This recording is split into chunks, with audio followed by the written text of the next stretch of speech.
Welcome back. We're going to look at integers today, and this is the first video of our integers series. So our focus today is going to be on gains and losses.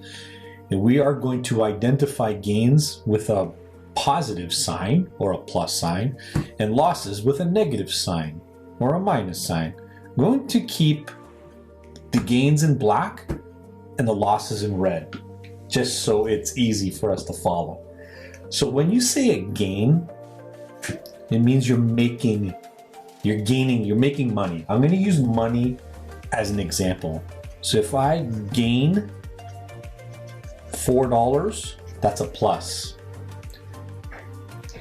If I lose $4, that's a minus. So let's look at some examples. A gain of $1 and a loss of $3. Try and keep this on one line here. So the gain here is over here. So it's a gain of $1. And this one's a loss of $3. So if we put this together, I have lost $2. So let's have a look at how the expression will look like. So you're going to have plus 1 minus 3. And the answer to plus 1 minus 3 is negative 2. So this is a loss of $2. So this is positive 1 minus 3. So you'll see it written like this as well. 1 minus 3. When you see 1 minus 3, it's not the same as 3 minus 1. These are two different expressions because 1 minus 3 is negative 2 and 3 minus 1 is 2. And if there's no symbol in front, it's a positive number. Okay? So let's look at this expression over here. We have a loss of $6, a gain of $9, and a loss of $3. So let's color code it. I said I was going to color code it before and I didn't, so I'm sorry for that. So this is negative 6 because it's a loss. I'm going to stop putting the caps on these things. Save me some time, huh?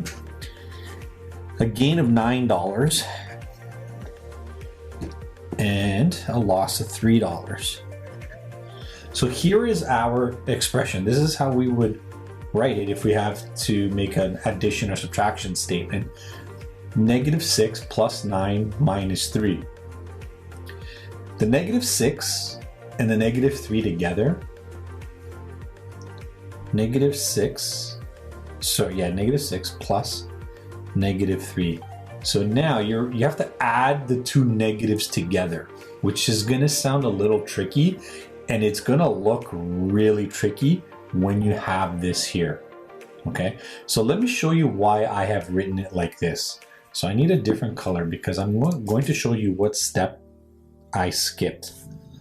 I'm going to ignore this for now. Ignore it for now. It's here, but it's not. Let's pretend it's not here. You have negative 6 minus 3. This right here I find is very confusing for some students because they'll tell me the answer is negative 3. Okay? But when you are subtracting integers, it's a little different. Okay, I was taught this trick. This is the trick right here, that you turn this right here, so negative 6, you turn this negative into a positive, but you need to bracket the negative. So it's basically, this is what it would look like. This is how I would do it back in the day. I would just change this into plus minus, and then I would bracket. Okay, so negative 6 plus negative 3 is going to give you a grand total of negative 9. I don't know why I put 91. Maybe because I miss hockey so much. I was thinking of the Leafs. Negative 9 plus 9 balances out to 0. I guess we should use a different color for an even number. So let's go back to blue. This would equal 0. Now I'm going to do a few more examples just so you can see exactly what I mean by this, because I understand if this is tricky, This is the first time you're seeing something crazy like this. So let's look at this example here. You have positive 6 minus 5.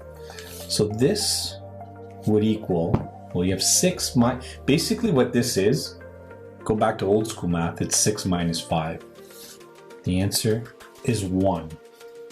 And they are asking you to put the positive in front of it, okay? But if I show you my little trick way, doesn't properly apply to this method, but it still works. Change this into a positive 6 plus negative 5. So you have a gain of 6, a loss of 5. So overall, you start with $6, you give $5 away, you still end up with $1. Okay, here's another one. Negative 8 plus 35. I always look at it when I start with negatives. I owe $8 and then I receive $35. How much money do I have left over? So if you owe the bank $8, it's minus 8. You put in $35. So from negative 8, from the 35, you need to add $8. So you're basically subtracting 8 from there, gives you 27. So this would equal positive 27. Okay, I find that the key for integers is understanding what the question is asking you to do. Okay, because if you don't know what the question's asking you, you're going to run into trouble. So you need to understand what the positives mean and what the negatives mean. Here's one example you'll find in your book. It's the bonus question at the bottom of the page. If you don't have the book, just look at this as an example. Negative 3 plus 4 plus 2 minus 1 minus 5 plus 4 plus 1 plus 2 minus 3.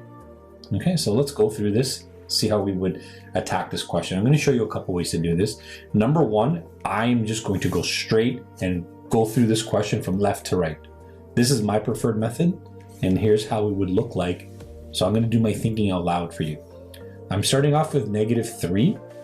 So I owe $3, but I received 4. So after these two, I'm at plus 1. Now I have plus 1 and plus 2 equals, I'm at positive 3.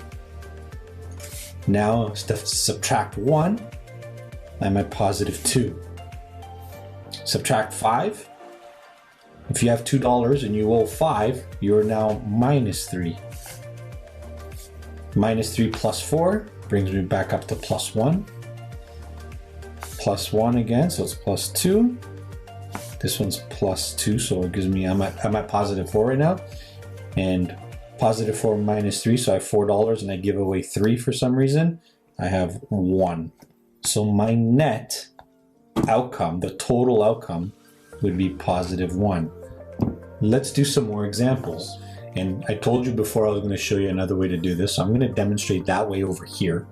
One way to do it is to just find all the positive numbers and keep them together. So these numbers are positive. Okay, and when you have these numbers together, you have, I would actually rewrite this. It's just easier if you rewrite it. So this is what it would look like after the rewrite.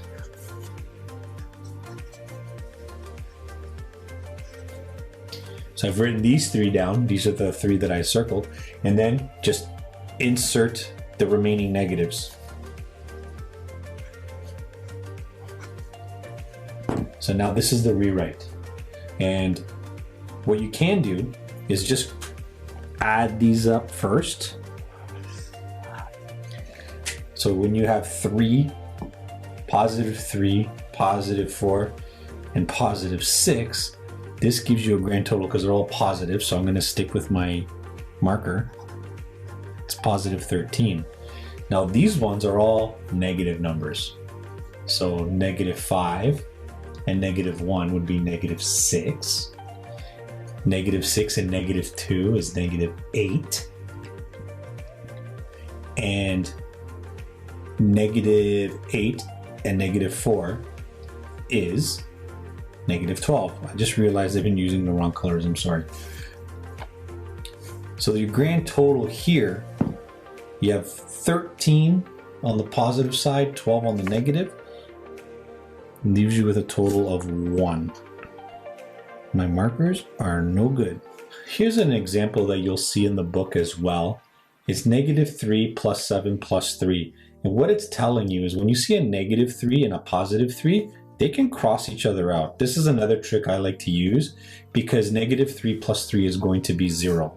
So then your answer would just be positive 7. I'm going to show you a more challenging one. Here's the more challenging example. This is a little bit longer, but I see here there's a negative 3. Is there a positive 3 in this equation or in this statement? Yes, there is. So these two here, they cancel each other out. They'll make 0. We have a positive 2. We have a negative 2. Cancel them out. Positive 4, there is no negative 4. Negative 5, there is no positive 5. But here at the end, we have a positive 6 and a negative 6. They can cancel each other out. So basically what you've just done is you've eliminated all these numbers. They're gone. And you've turned that long equation into positive 4 minus 5, which gives you an answer of negative 1. Okay. This video is getting a little long, so I'm going to stop this one now and look for the second video in this series for more strategies and whatnot. Thank you for watching, and I'll see you in the next one. Bye-bye.